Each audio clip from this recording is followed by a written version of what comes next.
प्रदेश की कुल 29 लोकसभा सीटों में से 12 पर बीजेपी 2019 में दुगने अंतर से जीती थी।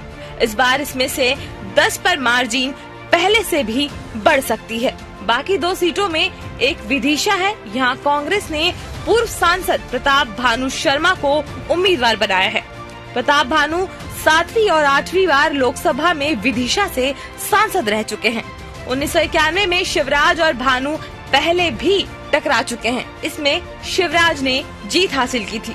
अब 33 साल बाद फिर दोनों आमने सामने हैं। ऐसे में शिवराज के लिए जीत का मार्जिन बढ़ाना मुश्किल होगा। दूसरी सीट राजगढ़ दिग्विजय सिंह का गृह क्षेत्र है। रांगोगढ़ और खिलचीपुर रियायतों का क्षेत्र है, जो उनके पूर्वजों का राज्य क्षेत्र था। 1984 और 1991 में दिग्विजय सिंह इस सीट से 2 बार लोकसभा सदस्य रह चुके हैं। 75 साल की उम्र में पदयात्रा कर रहे हैं। आखिरी चुनाव की दुहाई देकर जनता के बीच उतरे हैं। पिछली बार बीजेपी यहाँ 4 लाख से अधिक वोटों से जीती थी, इसलिए इस बार भी यहाँ जीतना कांग्रेस के लिए मुश्किल होगा। लेकिन सोंधिया और क्षत्रिय के दिग्विजय के पक्ष में आने की उम्मीद से मुकाबले के रोचक होने की संभावना है।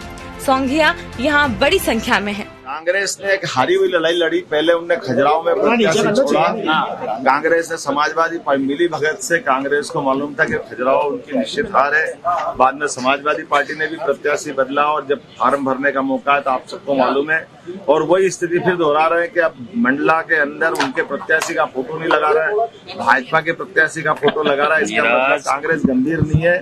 कांग्रेस को अपने आत्ममूल्यांकन करने की जरूरत है। वो अपने आप में गंभीरता के साथ अगले चुनाव की तैयारी करे। मध्य प्रदेश में पहले 4 चरणों में चुनाव है। पहले चरण में ही कांग्रेस को सबसे ज्यादा उम्मीदें हैं। इसमें महाकौशल की 4 सीटें, जबलपुर, मंडला, बालाघाट, छिंदवाड़ा और विंध्य की 2 सीटें सीधी और शहडोल आती हैं। इसमें सबसे अहम कमलनाथ का गढ़ छिंदवाड़ा है। ये घोषित आदिवासी सीट नहीं है, पर इसका बड़ा इलाका आदिवासी क्षेत्र ही है।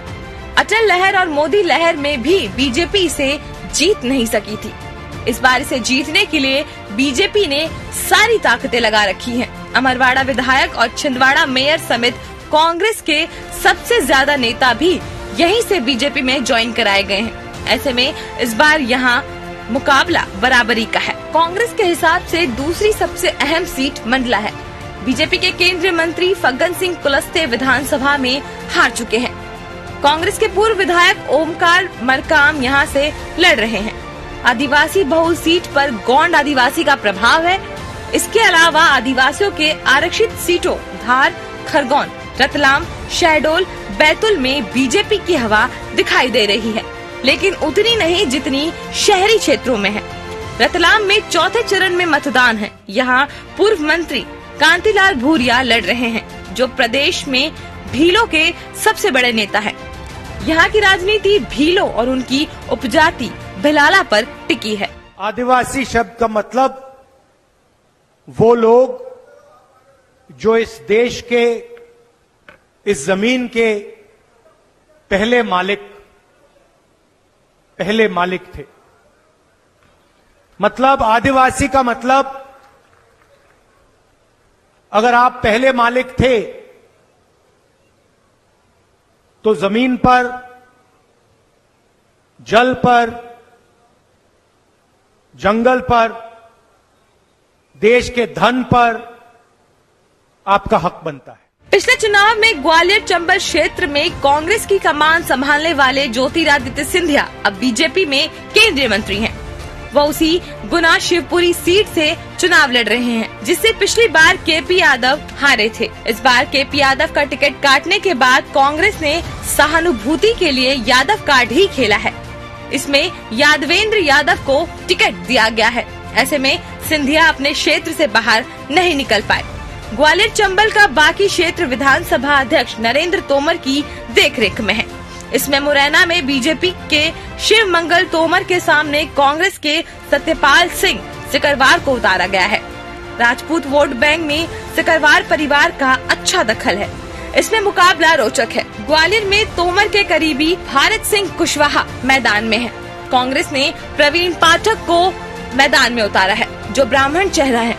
यहाँ छवि में कांग्रेस उम्मीदवार और पार्टी में बीजेपी हावी है। नमस्कार, मैं हूं मोहन तिवारी। डिबेट लाइव बड़ी बहस मध्य प्रदेश में आपका स्वागत है। और बड़ी बहस मध्य प्रदेश की इन दिनों चुनाव को लेकर है। जी हां, मध्य प्रदेश की 29 सीटें किसकी पाले में जाएंगी? क्या बीजेपी अपना पिछला प्रदर्शन दोहरा पाएगी? उसके लिए क्या रण का समीकरण है? इसी पर आज हमारी बड़ी बहस होने वाली है। तो चर्चा शुरू करेंगे, उससे पहले मिल लेते हैं उन मेहमानों से जो इस चर्चा में हमारे साथ रहेंगे। हम बहुत स्वागत करेंगे। हमारे साथ बीजेपी का पक्ष रखने के लिए जुड़ रहे हैं अजय सिंह यादव जी, बहुत स्वागत करेंगे आपका। हमारे साथ जुड़ रहे हैं वरिष्ठ पत्रकार के रूप में प्रकाश व्यास जी, बहुत स्वागत है आपका।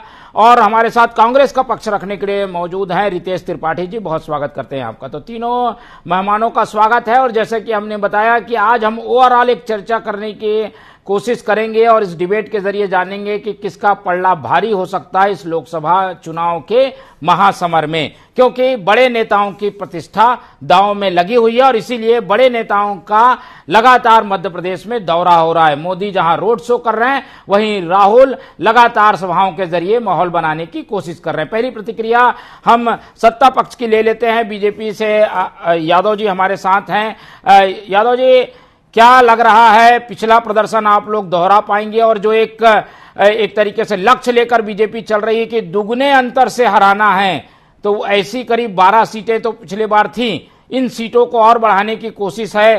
क्या इन सब लक्ष्यों को बीजेपी हासिल कर पाएगी और इसके पीछे के कारण क्या है? देखिए मोहन जी, जिस तरह का मध्य प्रदेश का राजनीतिक माहौल है, ये देश से अलग नहीं है। जैसे पूरे देश में 400 पार की एक हवा है, आंधी है, उसी तरह मध्य प्रदेश में सभी 29 सीटों पर भारतीय जनता पार्टी लंबे अंतर से जीतने जा रही है। पिछले चुनाव वर्ष 2019 में भाजपा 28 लोकसभा सीटें जीती थी और प्रदेश में 58% मत प्राप्त हुए थे और कांग्रेस पार्टी को केवल 34% मत प्राप्त हुए थे, जो कि इतिहास का तब तक का सबसे बड़ा अंतर था। और इन पिछले 5 सालों में कांग्रेस पार्टी मध्य प्रदेश में लगभग अप्रासंगिक हो गई है। आप जिस तरह के हालात प्रतिदिन देखते हैं, कांग्रेस के नेता कार्यकर्ता, यहाँ तक कि बूथ स्तर का कार्यकर्ता तक पार्टी छोड़ के जा रहा है, क्योंकि सभी समझते हैं कि कांग्रेस पार्टी की नीतियां जन भावनाओं के खिलाफ है और कांग्रेस के नेतृत्व में जो इस समय राह पकड़ी है वो देश के हित में नहीं है। ऐसे माहौल में भारतीय जनता पार्टी ये चुनाव कांग्रेस से नहीं लड़ रही है। हम ये चुनाव लड़ रहे हैं जनता के बीच में अपना मत प्रतिशत बढ़ाने के लिए। हमारा दृढ़ संकल्प है कि प्रदेश में 70% से ज्यादा मध्य प्रतिशत भारतीय जनता पार्टी को लाना है और सभी 65,000 बूथों पर भारतीय जनता पार्टी को चुनाव जीतना है। और हर बूथ पर एक लक्ष्य है। जिस तरह से आर्टिकल 370 मोदी जी ने हटाया, तो हर बूथ पर लक्ष्य है डॉक्टर श्यामा प्रसाद मुखर्जी को श्रद्धांजलि देते हुए 370 नए वोट बढ़ाना। और मैं आपको दावे से कहता हूं, जब परिणाम आएंगे मध्य प्रदेश में कोई भी लोकसभा सीट ऐसी नहीं होगी जो भाजपा 7 लाख से कम अंतर से जीते। इस बार मध्य प्रदेश में सभी सीटों के परिणाम 7 से 10 लाख रहेंगे और सभी 29 सीटें भारतीय जनता पार्टी जीतने जा रही है। बिल्कुल, तो एक बड़ा लक्ष्य है और जो लक्ष्य है उसे पूरा करने के कारण भी बड़े बताए जा रहे हैं बीजेपी की ओर से।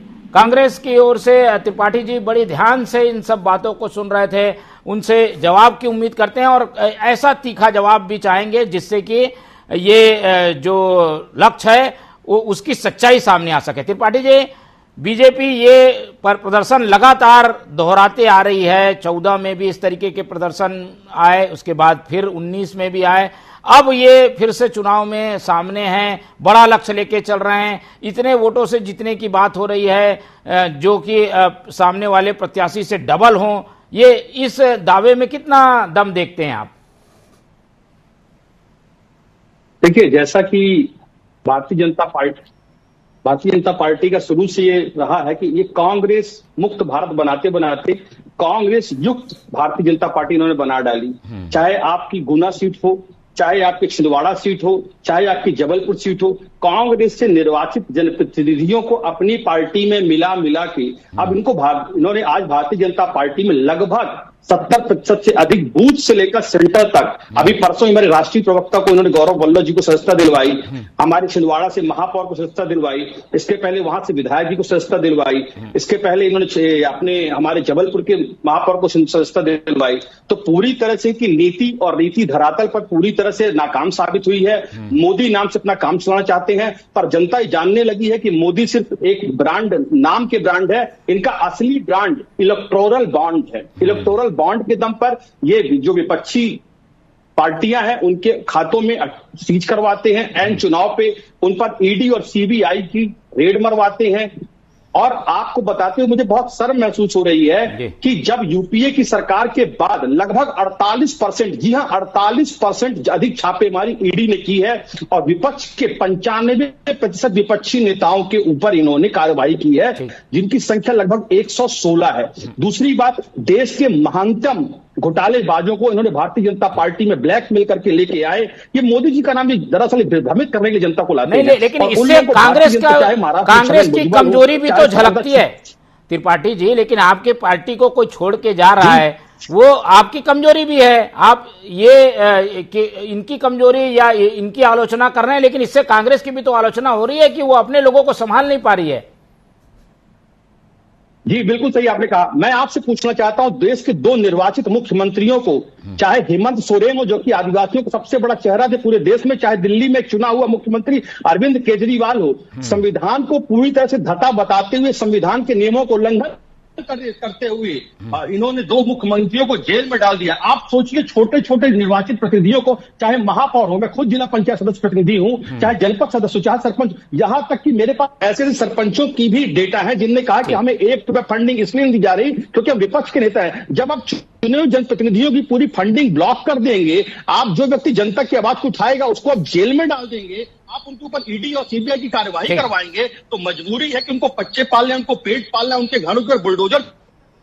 ठीक है, चलिए, तो 2 बड़े कारण इससे समझ में आ रहे हैं जो कांग्रेस की ओर से बातें आई है। मनी और मसल्स पावर के जरिए कांग्रेस को तोड़ा गया और इसी वजह से दूसरे की ताकत बढ़ी और कांग्रेस की ताकत कम हुई। प्रकाश व्यास जी की ओर चलते हैं, राजनीतिक नजरिया विश्लेषणात्मक रूप से वो रखेंगे।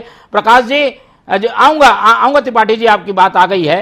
त्रिपाठी जी आऊंगा आपके पास, प्रकाश जी के पास चलते हैं। प्रकाश जी, ये कांग्रेस कह रही है कि उनके आदमियों को तोड़ा जा रहा है, दबाव बनाया जा रहा है, मनी और मसल्स पावर का उपयोग किया जा रहा है।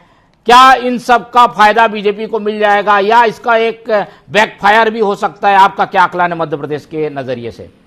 राजनीति में तो हम देख रहे हैं, पहले चुनाव से लेकर आज तक जितने भी चुनाव हुए हैं, आया राम गया राम की परंपरा तो हमेशा चुनाव में रही है। और अभी युग चल रहा है आपका राम का युग, राम मंदिर बन रहा है, तो आया राम गया राम का जो प्रचलन है वो ज्यादा देखने को मिल रहा है। वैकल्पिक रूप से हम देखें तो बीजेपी के पास ऐसी जगह अच्छे उम्मीदवार, कद्दावर नेता नहीं है, वहाँ कांग्रेस के लोग खुद आगे बीजेपी से जुड़ रहे हैं। कहीं कहीं तो बीजेपी को फायदा नजर, ये दबाव जैसी बातें देख रहे हैं क्या आप? ऐसा है क्या, जैसे कांग्रेस आरोप लगा रही है, कोई दबाव बनाया जा रहा है, गिरफ्तार किया जा रहा है, किसी का घर तोड़ा जा रहा है, इसलिए बीजेपी में आ रहा है? ऐसा कुछ भी नहीं है। लोग ही चाह रहे हैं कि सत्ता में वापसी करने का रास्ता आपके बीजेपी के पास बचा है, जिसकी सत्ता में बैठना है, मलाई खाना है, तो बीजेपी के साथ जुड़ना पड़ेगा।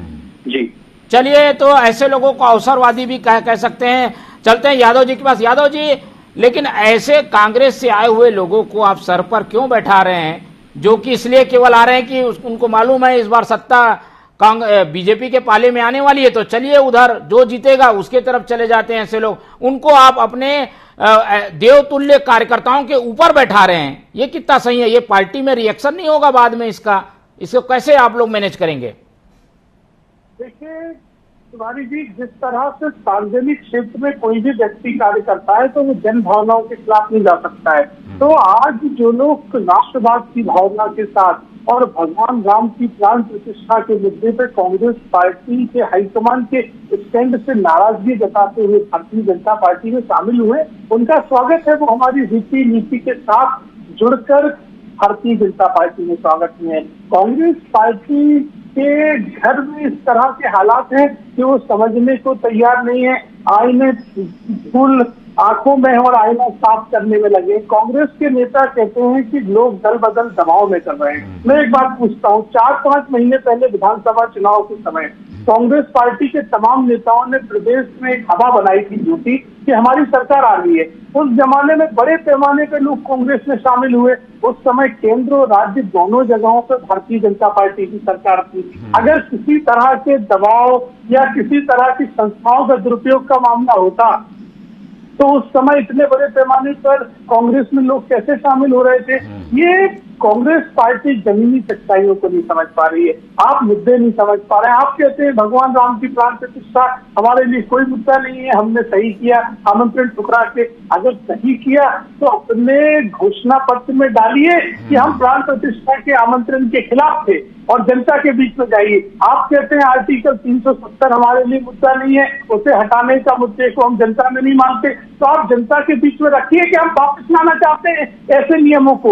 और दूसरी तरफ मोदी जी की जो सर्वस्पर्शी गारंटी है जिसमें समाज के प्रत्येक वर्ग को लाभ मिला है, चाहे 4 करोड़ गरीबों को आवास हो, चाहे 70 करोड़ से ज्यादा गरीबों को प्रत्येक महीने राशन मिलना हो, चाहे 70 करोड़ जनधन खाते हो, चाहे दुनिया की 5वीं सबसे बड़ी अर्थव्यवस्था भारत को बनाया, तो ये वो मुद्दे हैं जो जनता के हृदय में है। और कांग्रेस पार्टी के पास आज 2024 का विजन नहीं है और भारतीय जनता पार्टी चुनाव लड़ रही है विकसित भारत 2043 की अवधारणा के साथ। तो जनता के बीच में ऐसे समय में स्पष्ट चयन है। कांग्रेस पार्टी अप्रासंगिक हो गई है और मध्य प्रदेश में जो कुछ वोट मिलता भी है वो केवल इसलिए कि आपको भाजपा का अल्टरनेट है, विकल्प है। जिस दिन यहाँ कोई तीसरा दल आ जाएगा उस दिन कांग्रेस पार्टी में ताले भी लगाने पड़ेंगे और हो सकता है आने वाले समय में वो दिन आ भी जाए।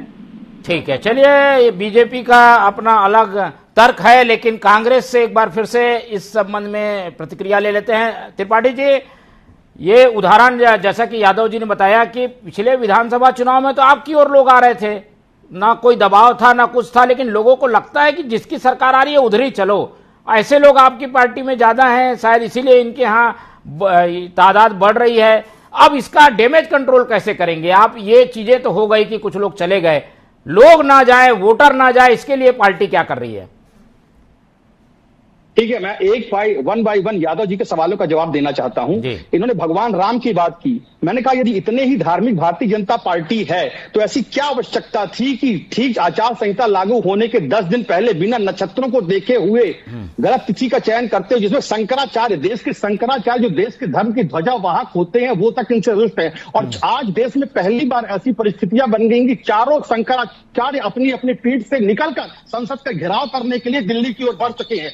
दूसरी तरफ लद्दाख में देश के जाने माने शिक्षाविद सोनम वांगचुक, चीन के जो देश में अतिक्रमण हो रहा है, चीन लगातार देश पर की संस्थाओं पर और देश की भूमि पर अतिक्रमण करता जा रहा है, उसके खिलाफ लद्दाख को बचाने के लिए वो वहां पर हंगर स्ट्राइक कर रहे हैं, भूखे बैठे हुए हैं लगातार 21 दिनों से, और वहां का सर्वर और नेट को डाउन किया गया है। मैं पूछना चाहता हूं मोदी जी इतने सक्षम है तो क्यों ये दोनों, देश का धर्म हो या देश के शिक्षाविद हो, दोनों ये खतरे में क्यों आए? उन्हें क्यों वॉक करना पड़ रहा है देश की संसद की तरफ और अपने अपने राज्यों को बचाने के लिए? तीसरी बात, ये मोदी की गारंटी की बात करते हैं, मैं इनसे पूछना चाहता हूं कि ऐसी क्या आवश्यकता, आज अगर इनकी हिम्मत है 10 साल सरकार चलाने के बाद, तो क्या मोदी जी बात कर सकते हैं बहुत हुई महंगाई की मार, फिर एक बार मोदी सरकार? ये देश में इन्होंने जो जो योजनाएं लाई, इन्होंने आयुष्मान कार्ड की योजना लाई, और मैं आपको बताना चाहता हूं कि देश के 63% ऐसे नर्सिंग होम है जो उस आयुष्मान कार्ड को मानने से इंकार करते हैं, पहली बात। दूसरी बात, जो खाने का तेल कभी 50 से 60 रुपए में मिला करता था, आज वो खाने का तेल 200 रुपए तक पहुंच चुका है, सोचिए। तीसरी बात, जहां जहां आदिवासी हुए, देश में आदिवासियों पर 13% अधिक अपराध बढ़े हैं, और मैं इनसे कहना चाहता हूं एक भी ऐसा राज्य बताएं, एक भी ऐसा जिला बताएं जिन्होंने संविधान की 6वीं अनुसूची को जारी किया हो जिसके अनुसार 50% से अधिक आदिवासी होने के बाद उनसे पूछकर वहां के निर्णय लिए जाते हैं, वहां की सरकार चलाई जाती है। एक तरफ महिलाओं पर उत्पीड़न, दूसरी तरफ देश के चुने हुए जनप्रतिनिधियों को जेल में डालना, तीसरी तरफ जनता के ऊपर महंगाई की मार करना। और मैं अंतिम बात आपसे बताना चाहता हूं, इन्होंने कहा कि मध्य प्रदेश सरकार, अगर मध्य प्रदेश में भारतीय जनता पार्टी ने इतने अच्छे कर्म किए होते तो इन्हें 20 साल के मुख्यमंत्री को रातों रात हटाने की आवश्यकता नहीं पड़ती। इनके अंदर का संविधान खुद मर चुका है, देश में संविधान क्या लाएंगे? दूसरी बात, 1200 रुपए महिलाओं को देकर सरकार बनाने वाली पार्टी को, आऊंगा यादव जी, पहले प्रकाश जी के पास चलते। प्रकाश जी, ये जो मुद्दे उठा रहे हैं ये देश भर में कांग्रेस उठा रही है, पर क्या इन मुद्दों के आधार पर वोटर मन बदल रहा है या इन मुद्दों के आधार पर चुनाव लड़ने से कुछ फायदा कांग्रेस को दिख रहा है? बेरोजगारी, महंगाई, इस तरीके के मुद्दों को कहां देखते हैं आप मध्य प्रदेश के चुनाव में?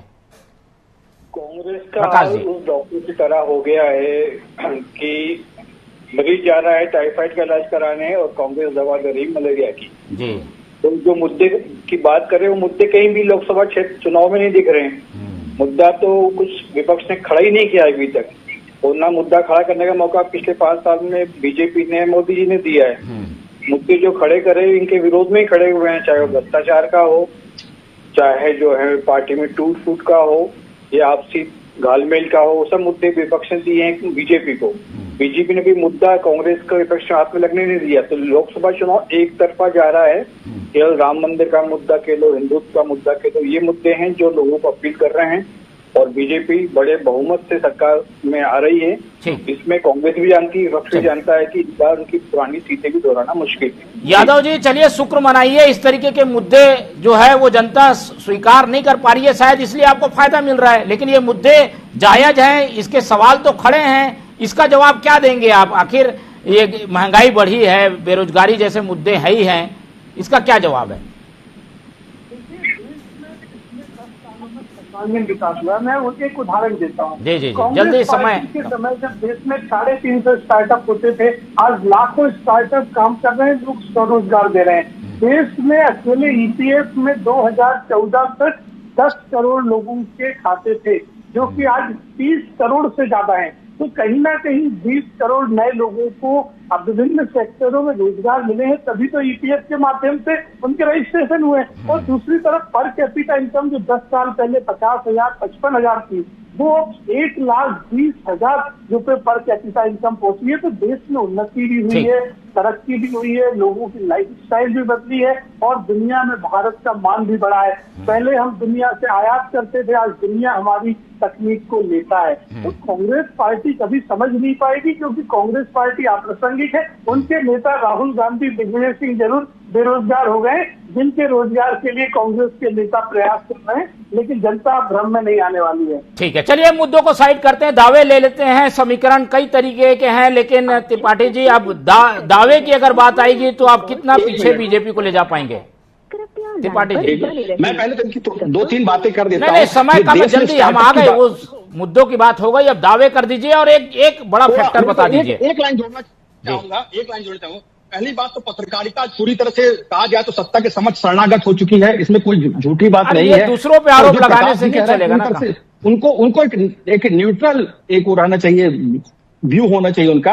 ये देश में पर कैपिटा इनकम की बात करते हैं, पिछले 10 साल से जो केंद्र की सत्ता में काबिज है वो 80 करोड़ लोगों को दोनों टाइम का अनाज इस देश में दिया जा रहा हो, जहां पे लोग खाने के लिए सरकार पर आश्रित हो, उस देश में पर कैपिटा इनकम की बात करते हैं, आपको शर्म आनी चाहिए। और दूसरी बात, आप हमारे ऊपर भ्रष्टाचार का आरोप लगाते हैं। मैं पूछना चाहता हूं, इलेक्टोरल बॉन्ड किसकी भ्रष्टाचारी का नमूना पेश करता है? विपक्ष के खाते सीज करना किसकी भ्रष्टाचारी का नमूना पेश करता है? और 10 देश मुद्दों पर बात करता हूं, धर्म की अफीम कोर्ट का रुख करिए त्रिपाठी जी, ऐसे में कोर्ट ही आप लोगों को वाला नहीं है। बिल्कुल, एमएसपी लागू कर आप क्यों नहीं कर पा रहे हैं? और किसान आंदोलन पिछले 5 सालों से बंद होने का नाम क्यों नहीं ले पा रहा है? और किसान लगातार हर घंटे देश में 3 किसान क्यों आत्महत्या करने पर मजबूर है? इन बातों का जवाब आप कब देंगे? जिस दिन आप इन बातों का जवाब ढूंढ पाएंगे तो सही मायने में मान लो भारतीय जनता पार्टी देश के जनमानस की पार्टी। प्रकाश जी, हम क्या देख रहे हैं सिनारियो जो सरकार साबित नहीं कर सकती जी, दोनों पक्षों के दावों के बाद कुछ आरोप के छींटे हमेशा न्यूट्रल लोगों पर लगते हैं। आप पर भी ये छींटाकशी इन लोग कर रहे हैं, लेकिन हम ये जानना चाहते हैं कि आपका क्या आकलन है दावों को लेकर? दावे किस तरीके के मध्य प्रदेश में दिखाई देंगे? मध्य प्रदेश में बीजेपी दावा कर रही है क्लीन स्टेट का 29 सीटों का, तो थोड़ा संशय है। 1-2 सीटें तो कांग्रेस लेके जाएगी। कहीं ना कहीं भीतरघात की आशंका भी बीजेपी को है, खासकर उन क्षेत्रों में जहां पे बीजेपी आदिवासी क्षेत्रों में पिछड़ी हुई है। शिवपुरी मुरैना वाले बेल्ट में थोड़ा सा दावा बीजेपी का कमजोर नजर आ रहा है। कहीं कहीं शिकायतें भी मिल रही है, कुछ कैंडिडेट जो हैं इतने कमजोर खड़े करें बीजेपी ने, कल इस वजह से कि मोदी लहर में शायद वो निकल जाए, लेकिन ये दाव उल्टा भी पड़ सकता है। इसलिए मेरा आकलन है कि 29 में से 26-27 सीटें बीजेपी को मिलेगी और 1-2 सीटें कांग्रेस से। ठीक है, चलिए ये तो समय बताएगा, लेकिन एक आकलन हमने आपके सामने रखा है, समीकरणों को टटोलने की कोशिश की। फिलहाल अभी रण खुला हुआ है, दोनों ओर से मशक्कत जारी है। मोदी का रोड शो भी हमने देख लिया, राहुल की आज की सभाएं भी देख ली। अब जनता को फैसला करना है, समय समय पर हम और विश्लेषण करते रहेंगे। तो आज की इस बड़ी बहस में इतना ही। आप लोग हमारे साथ जुड़े, यादव जी उनका बहुत धन्यवाद, हमारे साथ प्रकाश व्यास जी थे उनका धन्यवाद, और रितेश त्रिपाठी जी ने हमें समय दिया उनका भी बहुत बहुत धन्यवाद। तो तीनों मेहमानों का धन्यवाद करते हुए आज की ये चर्चा ही खत्म करते हैं, और आप लोग से रखते हैं उम्मीद कि आप लोग देखते रहेंगे TV 24। रखिए अपना बहुत ख्याल, नमस्कार।